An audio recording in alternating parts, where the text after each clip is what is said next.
Hi, Isabelle Litzler, Pleiade HC, the place to be to develop your skills and grow your potential. So today is the beginning of a new series called Women Careers. I wanted to start with something that I received a lot of questions on, which is really about flexible work arrangements and work arrangements altogether. So I wanted to give you 3 tips today on how to manage your schedule. So the first one is really to understand the Swiss context. What type of canton you live in, what kind of contract do you have?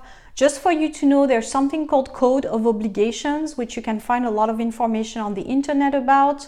This is really what rules the whole work arrangements between employer and employees. So if you want to know anything about what is legal or what type of schedule, etc., know that in Switzerland it's mostly 42 hours per week. This is across the board. But anything around breaks and lunch and holidays and all that stuff you can find in the Code of Obligations.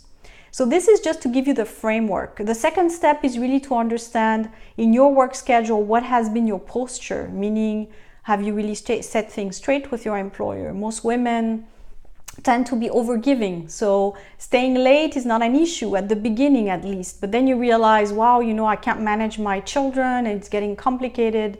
So really what I would advise, if you haven't started the job yet or you're about to start, make sure you set things straight from the beginning with your employer that you will leave on time, and don't get people used to a bad habit around you where you stay late and people can see you at your desk at 6 and ask to do something for the next morning.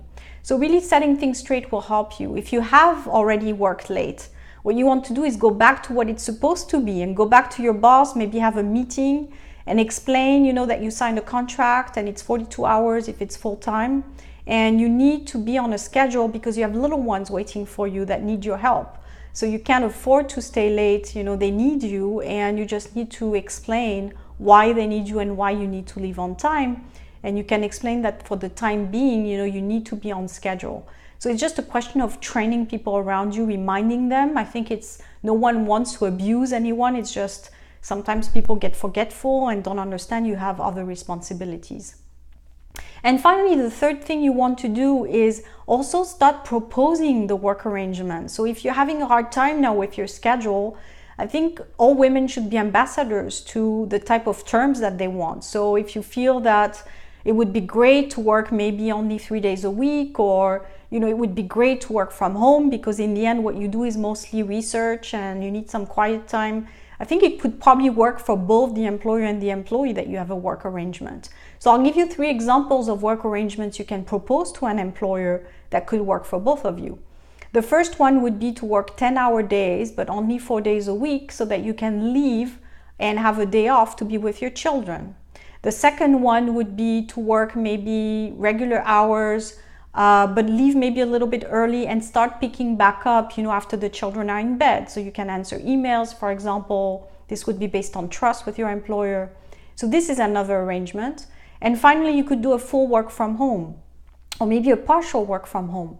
So there's really all kinds of different things that could be offered to an employer where, maybe they're happy as well that you're not there because, office space is getting more and more expensive. So you just need to see which argumentation you could use. Maybe workspace is expensive, and if you work from home, you're able to deliver the work and they don't have to pay for your seat, so to say. So I think now, I work with a lot of independent workers myself. People have other projects they're working on. We're getting into the 21st century. It's the century where people are on different gigs, especially freelancers. So everyone has different priorities. So really setting things straight on what availability can you give is really the main thing, I believe. So feel free to share your experience with work arrangements, what you would love to see at the workplace. I want to make this also maybe the beginning of a forum around the topic. So feel free to leave your comments. Thanks.